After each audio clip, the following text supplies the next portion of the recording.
Mbaniriza nate mu vidiyo yange endala. Leero tugenda kubeera nga tulaba batya osobola okuba ng'okola potato crisps ewaka with BBQ seasoning. Zino ziri nnyo mu snacks ezikolebwa aba Sams, I think baziyina aba Newman, like abayina brands ez'enjawulo abakola crisps bayina this flavour ya BBQ, naye ngenda kuba nga tugikola naffe ewaka. So obeera ng'ofuna obumonde bunaazeeko bulungi nnyo, obuwaateko, oluvannyuma beera ng'ofuna slicer gy'ogenda okubeera ng'okozesa, otandika okubeera ng'oslicingamu designs ez'enjawulo okusinziira ku design ki gye weetaaga. Nakozesezza eno slicer yange, osobola okulaba ka design akalungi keereetamu. So osobola okubeera ng'okozesa eno, osobola okubeera ng'okozesa eri eyaffe eya bulijjo which osala nga zonna bwonna buli smooth bulungi on either sides, n'obeera nga slices zino oziteeka ebbali.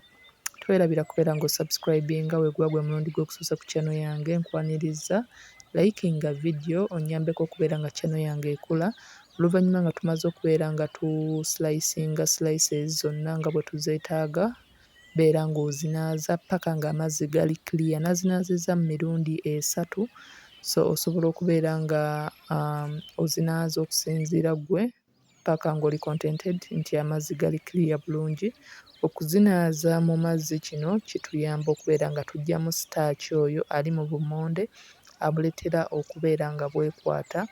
So twagala bubeere nga bu-turning out nga buli so crispy bulungi nnyo. So y'ensonga lwaki tubunaaza.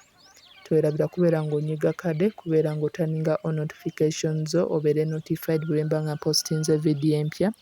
Buli w'onyiga kade making sure nti onyiga ku all notifications, obeere nga notifications za vidiyo zange zonna ozifuna.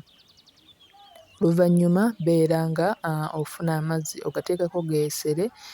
Bwe gaba gamaze okubeera nga gatokota gattaamu omunnyo, oluvannyuma beera ng'ogattaamu slices zino ozifumbe okumala eddakiika 1 ku 2.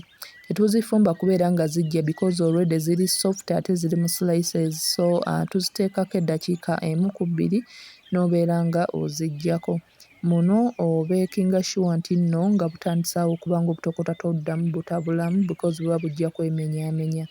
Then oluvannyuma nga bumaze okubeera nga buvaamu draining amazzi, obeere ng'obutransferring obuteeka ku kitchen towel busobole okubeera nga buwola n'okubeera nga bukala okuvaamu amazzi ago agayinza okuba agalimu.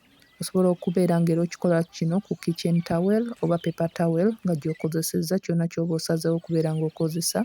Then nakozesezza paper towel okubeera nga nzidryinga kuno on top, then ozireke zibeere nga ziwola okumala eddakiika 2 ku 3. Tugenda kubeera nga tutandika okubeera nga tuzisiika. Funa pan gy'ogenda okubeera ng'osiikiramu, gattaamu butto omuleke akyamuke ku muliro guli medium. Wamala okukyamuka beera ng'omuliro gutaninga to low, obeere ng'ogattaamu slices zino otandika okubeera ng'ozisiika. W'oziteekamu tozitabulamu because ziri soft, so ziba zigenda kubeera nga zeemenyaamenya. Meanwhile otandika okubeera ng'okola ku seasoning. Nakozesezza half teaspoon ya garlic, onion, chili, salt, brown sugar, ne nkozesa ne 1 teaspoon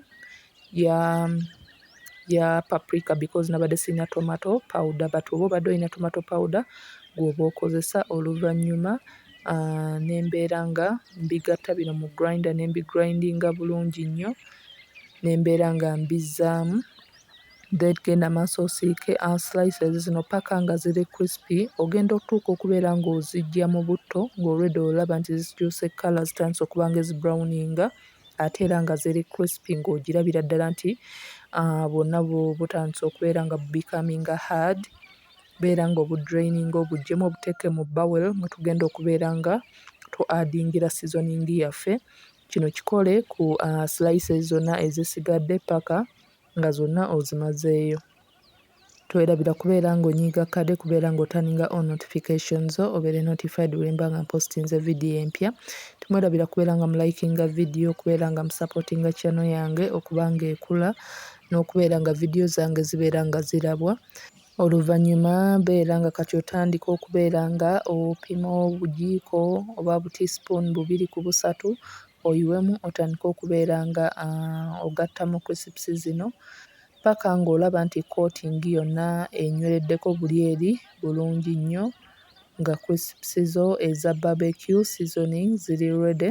Era eno yennyini seasoning eya BBQ osobola okubeera ng'ogikozesa ne ku any other snack, osobola okubeera ng'ogikozesa ku mawogola, osobola okubeera ng'ogikozesa